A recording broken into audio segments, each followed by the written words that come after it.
DZRJ 810 AM, the voice of the Philippines proudly brings you Equal Justice. Find out the hottest legal issues of the week and hear the analysis. And now, here are your hosts, Attorney Ador Tolentino. Yes to peace, no to BBS. Facebook. Okay, if you want to follow me. Attorney June Kicha. Kailangan comfort level eh. Exactly. And Attorney Tiki Tabuhara. Vice President Binay, pati si Pinoy, pati si Executive Secretary.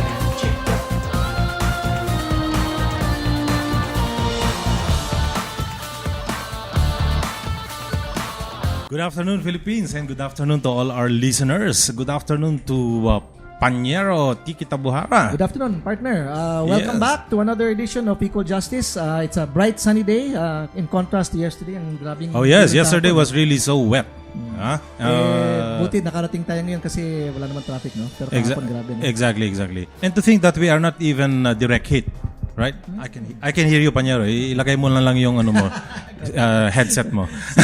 Pero alam mo maganda itong show natin today kasi yung guest natin is actually yung sis natin to eh. Sa Sigmaro. Yeah. Sa UP College of Law. Yes. Well, she is actually the sister-in-law of your batchmate. No? Yes. Sa Sigmaro. So that makes it so familial. Familiar. Okay. Alam mo, regular din siya doon sa committee ko kasi I also sit on the Committee on Animal Welfare dito sa Department of Justice. And That means we're not talking about politics yet.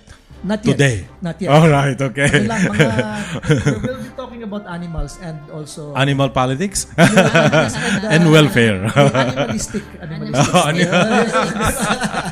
And of course, let's say hello to our guest, no, si Attorney Heidi Caguioa. Hello, good afternoon everyone. Good afternoon Tiki and good afternoon to you handsome gentleman on my right. Oh, okay. Just call me Ador Panyera. Ador. Thank you, Ador. Thank you. Mabuti, abogado to ka, we talk the same language. Of course. Nakakaintindihan din. Well, let's hope the audience understands us naman. Yes. So what exactly are we going to talk about on animal welfare? I know, Tiki, that you are very much involved in the this is a Department of Agriculture Committee, right? Yes. So can you tell more about this involvement of yours and what are we going to discuss on today? Well, the reason why I invited Attorney Heidi here was because of we've been seeing some articles, no. So ironically, mga foreign ito, no, CNN, Chinese media about certain practices which are actually outlawed in the Philippines. But are actually being practiced or are considered as acceptable in other countries. No? So, of course, I'm talking about itong mga dog meat. No? Dog meat trade. Yung Dog kain meat ng mga trade. aso. Huwag ka masasaktan kasi alam ko Ilocano ka. Pero, pero sige. I'll let you be. Yan, si Attorney Heidi kasi is, sige, introduce natin siya. No? She's the legal counsel and the representative of the Animal Kingdom Foundation or AKF, no?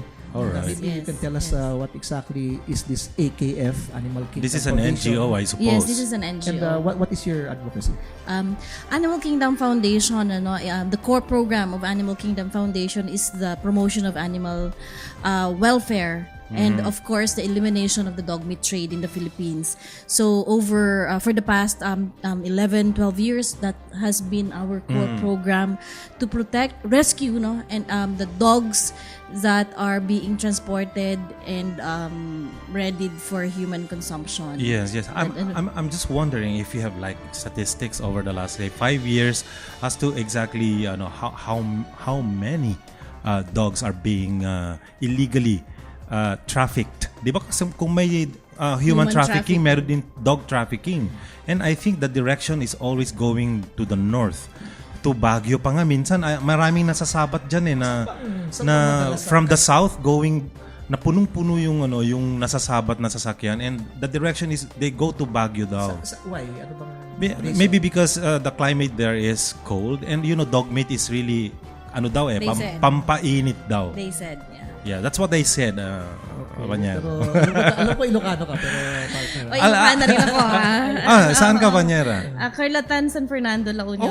Taga sa La Union. Ako taga Ilocos Norte. Talaga. Ilocano taman Alangarod, na kapsat Alangarod. no ilakotan ni Tiki. Teka, wag nating tanongin kung sino wag nating tanongin kung sino binoto ni Atty. Heidi. Sa vice. Sabi ko, wala na tayong politics mo. Diba?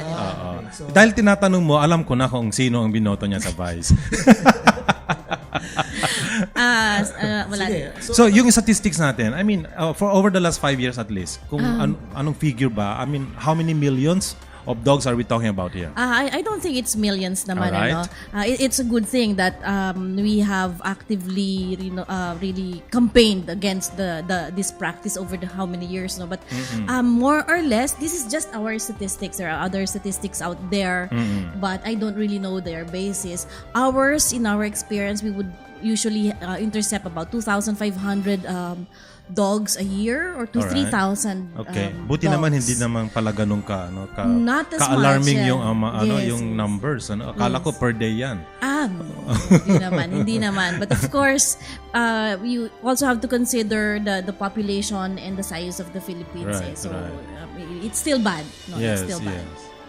Ako, I have two questions, no, just to start off the discussion. No? Kasi, first question is, of course, you're against itong pagkain ng mga aso, no? Slaughtering of dogs for human consumption. So, yung tinatawag na dog meat trade, no? What is the moral basis for saying that it is wrong? And then secondly, what is the legal basis? Well, the moral basis is basically the fact that dogs are companion animals. They are not classified as food animals, and they have been pets, no, considered pets since time immemorial, Right. and has been a man's best friend. Yeah. So you don't eat your best friend, right? Unless na asawa mo. Anyway, so that's the moral basis. Yung legal basis natin. The legal basis, we now have the Anti-Rabies Act, no, that prohibits the trading of dogs for meat. No, that's the trading, and then also So more on that law seems to be more focused on the health issue. Yes. Yeah, kasi if you trade a rabies infected dog, it will also transfer to humans, right? Di ba? That's right. It That's is true, right. di ba? That's very So true. that anti-rabies is really it's a health So legislation. if you slaughter a dog who is rabid, then pwede ka rin maging rabies din, para gano'n. Yes. Pwede. Ganun pala yun. We call that in Ilocano, Tiki, for your education, maldi. Agmaldi. Maldi. Hindi maldita. Yeah. Maldi, yan, parang crazy dog. So, Okay, agmaldi mad dog. means mad Mad dog. dog, Yeah, mad dog. exactly, that's it. Pero wala bang, is there anything in the revised penal code, special laws, or any EO which would say that dog meat trade is illegal? No, Per there's se. none. Wala, There's di none. ba? There's none. Okay, There's okay. none. Pero what about guidelines? See, I understand that there was a program of action recently signed by the Bureau of The Animal national, yeah. Industry.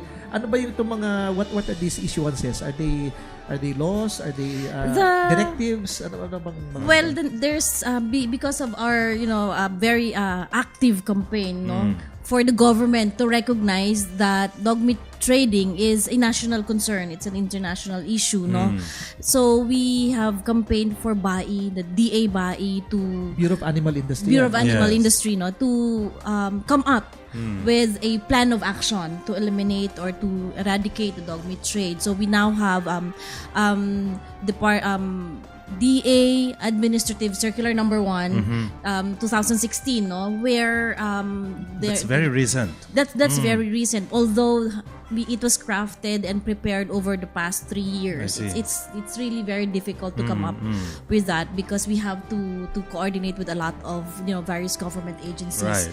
But basically, the plan of action is a framework of how the Philippine government, through the Bureau of Animal Industry, in collaboration with NGOs, no, and including, of course, the local government units, how they would come up with activities, with commitments, with humane practices and promotional campaign, so that the dog meat trade will be eradicated in identified or areas that there has been dog meat trade Yes, yeah. ongoing. Of our European loans and loans sa abroad is anchored on our grading system sa animal welfare natin. So, meron international grading yan, di ba, Atty? Na, ano ba yun? Yung parang ginagrado tayo? Yes, and that kasi, depends on how much they will lend us money, mga development funds. Yes, kasi may mga international agreements, no, where they would base their trade involving animals, no, with Philippines, like for example Australia. So they will not, send their cattle here in the Philippines unless we comply with international standards on animal welfare. And then, did you know, partner, na the Australian government, ito, tanong ko kay attorney, no, will not send us cattle, live cattle anymore. Why? I think because what they're trying to do, well, other than in my I think it's because they're going to breed it from here. Oo, tapos may parang issue yata na I think they have issues with our slaughtering na hindi raw humane or something. Yes, also. Kaya yung cattle na Australia can Paano no longer be paano ba ang imported. humane slaughtering of animals? Yan ang tanong. Okay. Di ba? Yeah. I've seen it when I was young, I mean, I've seen how, in fact, I can put to death, a chicken by myself. Kaya ko yun nung bata ako. Kaya ko yun. Walang gahawak. Yung ano lang, yung neck. Hawak ko yung neck, pakpak na neck, dalawa. oo. Hawak ko rin yung ulo, naka-loop na ganon para gigilitan ko ng leeg. Tapos apakan ko yung dalawang paa, ayun na. Dumudugo na. I can do that. Is that inhumane? I think so. Yes. Oh my God. Na-imagine So, ko na siya kaagad. Kasuha ka pa. You know why? That's how we were taught when we were young. You know why? Because you caused unnecessary stress to the Chicken. Ano kaya ang non-stressful way of killing chicken? Well, Music? yung humane slaughter, no? I think what they're doing now is they're using or the National Meat Inspection Service, no? They're promoting the use of stun guns. Parang yung instantaneous death. Yes. How does it work? Pero How does ito- it work? Ano yung standard Siguro, na yun? barilin mo tapos biglang patay Yeah, na. dito, Parang yung It wouldn't- bibili sa Quiapo, Yeah. yung bibili sa Quiapo. Yeah, but then it's a medyo More, medyo stronger. medyo Swift and quick talaga Swift yun. and Ano mo quick, na, so tulog mo that- na siya. The animal will Pero be ang put hirap to- kasi dito, mga panyero, when you cause instantaneous death to say an animal, okay? Tapos due for ano yan, for eating, hindi kasi maganda na patay na yung animal tapos saka mo paduduguin kasi mabilis mag-clot ang dugo. So, the reason why you have to bleed dry an animal para hindi nagka-clot dun sa mga meat because meat with the blood clots doesn't look good. I mean, pag pinakuluan mo yung pork kung kunyari na maraming dugo-dugo pa in between yung meat niya, hindi masarap yun. That's why you have to really bleed dry the animal. So, iniisip ko, how else can you kill an animal due for human consumption later on without doing that first? Yung talagang paduguin mo ng paduguin and definitely may stress talaga yung dog. I mean, yung animal, sorry for the use of the word dog. How ikaw talaga, ginagalit ko siya ni Sinasadya mo Heidi. yata, lumaki yung Ginagalit mata ko ko siya nun, ni ah. Heidi. Nakita ko yung reaction ni Atty. Heidi. What are the status of our slaughterhouses? Yung pang, are they humane? Are they clean? Are they... They're not clean.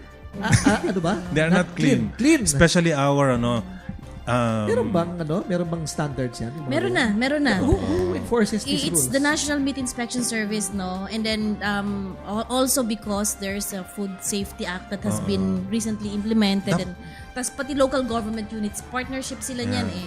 So, you know what I envision to be a clean and compliant slaughterhouse?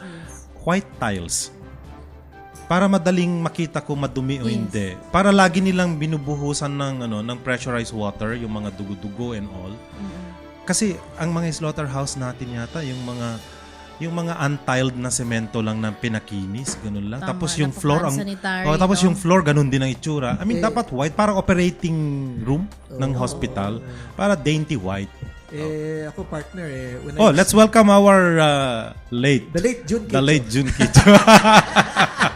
welcome June. I am the specter of the late June kids. Well, with us today is, good afternoon, with us today is Attorney Heidi Caguioa, who is Yeah. actually the foremost practitioner of animal welfare in the Philippines.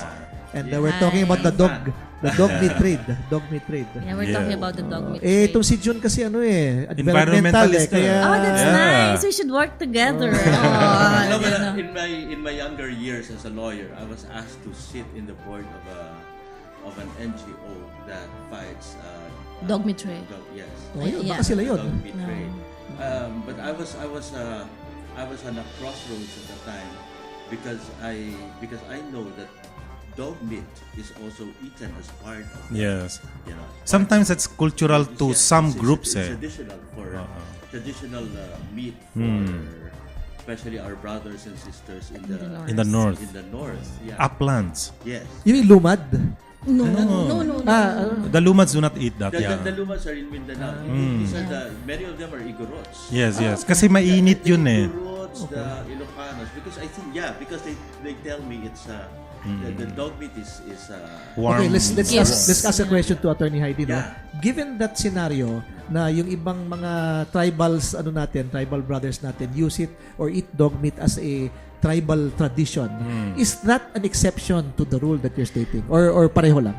No, that's really an exception because of course alam naman natin ang laws of Pilipinas, no. May general freedom ng di ba? We there's specified exemptions no provided under the animal welfare law, and one of which is when it's done as part of a religious or ritual. Unfortunately kasi yung dog meat trading right now no It goes to the commercial restaurants. Yes, so it has become so commercialized. It has no relation anymore to what particular religious or cultural practice. So that would be like a defense for those who are caught in the trade. Di ba sabi nila, actually these are for pocket tribal activities kasi i-distribute namin sa bawat tribal group. It doesn't have to be part of the tradition, but if it's part of the diet, is that allowed? No. No. When you say part of the diet, no, it's not a defense. Because actually nakakapayat ba yun? Ang ibig sabihin yata ang ibig sabihin yata ni Attorney Jun, if it's a medicinal value. There's no... Hindi. We have to Diet lang remember, talaga. Because they have a reason. I mean, they have a reason. I don't know if you call that culture, but it's really part. Siguro sa mga cold-blooded and low-blooded people. You know, No. We have to, I took that as something pejorative, pero hindi we have to consider that the animal welfare law does not prohibit the eating. What is prohibited is the maltreatment of the animal and the killing. But before you can eat that, You You can have to. feel That's it. it. That's it. That's it. So in other words, talagang walang lusot. Walang Kasi lusot. pag kinain mo, kinil mo Kinil yun. mo, di ba? Presumption is you killed it, di ba? Kasi may kasabihan tayo, di ba? Res ipsa loquitur, di ba? That's one thing. The thing speaks for itself. Exactly. Kinakain mo, big sabihin, pinatay mo. Pero, And he who benefits from a wrong deed is a wrongdoer. or who is in possession of the illegal item is presumed to be the author. Exactly. Diba? Exactly. Pero, Maraming principles dyan na applicable. may question ako dito kasi I travel along EDSA going to Trinoma to sa may SM North. And then, just before I get to Trinoma on the right side, ang dami nakasabit na mga carcass doon. Kambing yun. Meron nakalagay aso eh. Ganon? So, Oh. that was years ago. So, I'm just wondering, Yun yung bang mga open, squatted area doon. parang empty lot, and then may mga naka-squatted area, Yeah, then yeah, may yeah, nakasabit na mga carcass doon. Hindi nakita ni Atty. Heidi yun. Nung yung nag-aaral siya sa UP. Yung bang mga receipt sa locator na yun, yung mga, you just see a carcass, will that be ground for inspection or to sitahin mo yun? Yes, Sitahin mo na. yes. Ano yan? Aso ba yun o kambing ba yun? Yes. So, ginagawa rin yun. Oo, actually we did an operation in that area before, no, way back early 2000. Naging notorious yan, yung lugar na yan before. Na kung hindi kambing ang binibenta doon, mga ganun nga. Meron pa nga sa Quezon Avenue dati. Doon sa may But bridge. isn't that unfair? I mean, isn't that unfair that you do not that you disallow the eating of dog meat when in fact it is actually in a more looking at the bigger picture, it's actually cultural to us Asians to eat that. You know, in Vietnam, I think Vietnamese are bigger dog eaters than the Filipinos. That's comforting to know. Yes. You know, I remember in Vietnam na namamalengke kami magpamilya doon. Openly, nandun lang yan. And suddenly my daughter was a dog lover. Suddenly shrieked. Sabi ko, why? Sabi ko, and then she was pointing to this dog, yung burnt body of dog, na nakalagay sa estante, naka-display, naka-post yung dog. Wow. As talagang buy me. Ganun yun. Grabe. Parang dog kebab, no? Yeah. But in other words, it's really seen as food. Dogs are really seen as food. This, the same way that we see cattle and and pig. Although I don't eat dog really. But isn't Kahit it taste lang, fair di mo that some nasubukan. people are being deprived of their preferred Okay, in furtherance to that, a question for you, source Attorney Heidi. source of protein. In other, as you said, in other countries like Vietnam, China, or whatever, they actually do that, no? Yes. Are there any international laws or conventions or treaties or UN declarations which would actually proscribe against eating dogs? Parang There's none universal yet. Yeah. universal declaration of dog rights or animal rights. Sa animal marami na. Yeah. Sa animal marami na. Yes. Pero sa specific na wala pa. wala pa. Wala pa ba? Wala Wala pa. Specific, wala pa. What about- I think I hope there's really going to be a movement now because before there's a universal declaration on animal welfare, etc. But it did not specify, particularly dog meat. Although there are provisions, I think, that that parang it does not excuse culture. Diba? In humane treatment of animals. So because there are cultural practices that if you're going to look at it, they're actually inhumane. So parang yun, it's put there in the UDAW, but a specific wording or provision for dog meat trade, I don't think. Kasi I understand that the Animal Kingdom Foundation, which you represent, is actually a UK-based organization. And now, knowing that, why are they in the Philippines and why not in Let me share some questions here in relation to what we are talking about from our regular listeners and callers. Si Miss Lita Ramos, sabi niya, can lethal injection be used instead? Siguro in killing animals. Yes. Yes. Parang euthanasia. Euthanasia. Pero you don't eat that afterwards. It's going to be brought. Merong dito, tanong si Mang Hernan, yung ating regular caller from Paranaque. Sabi niya dito, profound. Ito. may follow through eh. This is the first question. Okay. Are human beings also treated as animals? Well, we are technically we are in the same animal kingdom. But under the law, we are treated differently. Kasi if not, sabi niya, ito na yung punchline. Ito yung punchline. If not, why are they being killed left and right? Bubusisiin natin itong tanong mo mamaya when we finish our discussion on animal welfare. Okay, so Alright. ano muna, pahinga muna tayo. Oo, medyo Init-init. Painitin pa natin. Let's have a very, very short break muna, mga panyeros and panyera. Medyo i-clear natin muna yung mind natin on all this information that we got this afternoon from Attorney Heidi. And we'll be back after this very, very short break.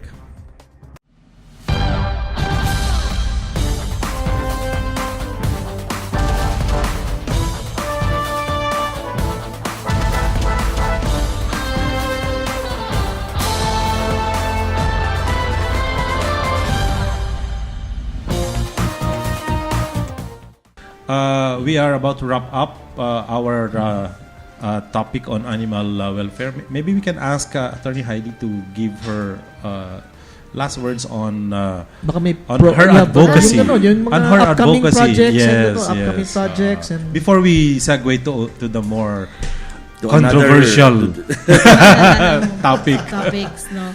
I would like to invite everyone, because we are also Animal Kingdom Foundation is an NGO, and we're very dependent on support to propagate our program and advocacy. We are going to have a fun run this July 31, 2016. Sali ako. Where? It's in Quezon City Circle. That starts at Right beside 7. my house. That's I great. will clap. I will upload. Hindi, kasama ko aso ko.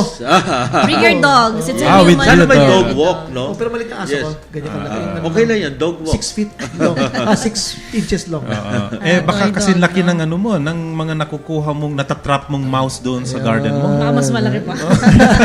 Ang lalaki yung mga mouse. Yeah, go ahead. So we're going to have that fun run. It's a bubble fun run. No? Anong day yun? What July day? 31, that's a Sunday. Sunday. Anong oras? 7 o'clock ang gun start, Okay. but we are Okay. already Ilang there by distansya? 5:30. 1 kilometer and 3 kilometers. Oh, yun. Doon sa... paikot lang paikot. Sawan talaga. ako, sawan. Yeah. Sawan ako, sawan. Right. So we- Kalahati lang yun ng ano, pare. Ng circle. ng Ng circle. circle. Sabay may tapsilog doon sa dulo. Yeah, we're going to use the funds to be raised there to help Yes. our rescues. How much will no? be the registration The fee? registration fee is only 350 and Mura naman. 450. Oo. Yes. Tapos may singlet na. Kailan- Singlet Kailan na na? yun. Kailan yun? July 31. Pero walang Hindi, t-shirt. Kailan ang Walang t-shirt. Abuso ka naman. Alam ko na. Walang t-shirt yung event, pero hingi tayo kay Atty. Bigyan Oo tayo. naman. Pwede naman nating i-donate yung mga hindi nagamit na t-shirt ng mga politiko. Yeah. Marami Recycle. dyan. Maraming unused. Recycle. So what day is that Gusto again? nyo? July 31, it's a Sunday. Sunday, 7 o'clock, 7 Quezon o'clock, City Quezon Circle. City Circle. Okay, fun Bring your run. dogs, yeah. Okay. Yes. And run with us and run for animal welfare and run to end the dog meat trade. Sige. Good. Maybe we can keep announcing that every... Yeah. Yes, Yeah, please. every- Yes, please. Sa Facebook, episode, sa Facebook, marami Yes, nakakita yes, yan. yes. So, pag The sinare mo sa listing we Facebook, could do, okay? If we cannot participate physically. Hindi ako tatakbo ako. Ikaw, malapit ka lang. well, I live right outside of the Quezon Circle. Exactly. So, What day is July 31? Sunday. It's a Sunday, early morning. sakto yan sa akin. Malapit ka rin. Taga Quezon City ka, Atty. June. Oh, that's great. Oh. And invite your friends, your brods also to Dogs. attend. Dogs din. Siguro, Attorney Heidi, because I'm very active in Rotary, and kanina ko pa iniisip, paano yung AKF can be a collaborative partner in service in Rotary kung saan kami. Because we have 6 areas of focus, pwede namin siguro yan ipasok sa disease prevention. Kasi if you are also worried about how to properly deal with this issue involving animals, pwede nating ipasok yun dun sa health issue, di ba? Yes. kasi- Tingnan natin how we can Naku, collaborate on thank that. you. Mm. Thank you, Panyero. I Yes, would yes. really, I Alam will mo naman wait sa for your... Rotary. I will wait. Just give me your card para Yes, I will. makontak kita. Kasi si Atty. June, sa environment naman siya. So nakaka-partner namin siya, nagiging speaker namin siya sa mga environment seminars That's namin. great.